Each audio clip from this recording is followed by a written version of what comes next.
This one is getting a new bedside. Got completely destroyed in this bottom corner.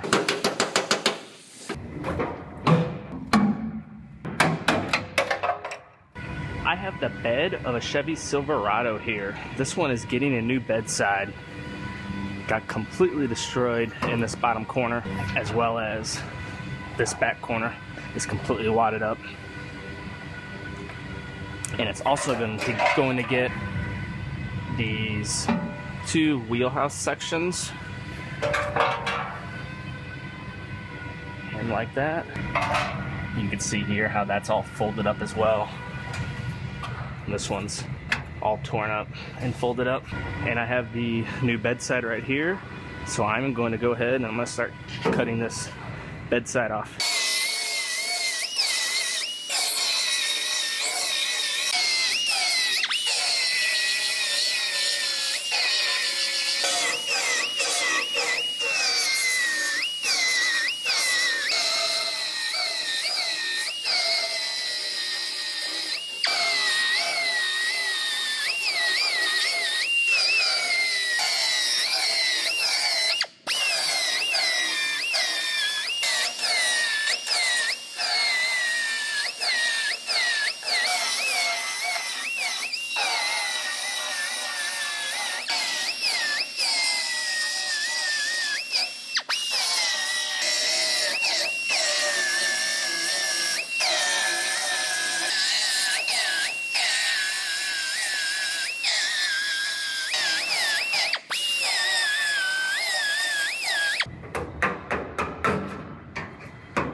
So I went ahead and I sat this bedside on here, and what I'm going to do is I'm going to fit up these wheelhouses and get them sitting where they're supposed to sit.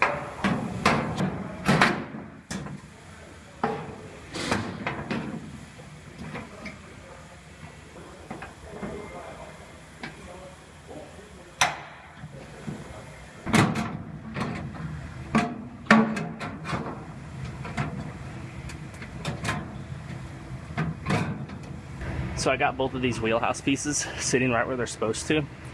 What I'm going to do is I'm going to run a few sheet metal screws in these into the bed of the truck, and then I'm going to take everything back off, and I'll use these holes where these sheet metal screws go as alignment points. So when I put these back in place, I'll put these screws in the same holes, and that will make sure that when I put these pieces back on, because they get bonded and welded, when I put them back on, these screws will be my alignment holes to make sure they're sitting right where they're supposed to.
So I have this bedside all fit up now. I fit the tailgate and the taillight to make sure all of this lines up good. It is all looking very nice. So I am going to go ahead and take this back apart, and most of this bedside actually gets bonded on. So I will start laying out my adhesive and get this bedside put on permanently.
So I'm gonna let the glue dry on this bedside now. I have a heat lamp. I'm moving around to different portions of it to help speed up the process. I am going to dive into my next one, and I'll come back to this a little later.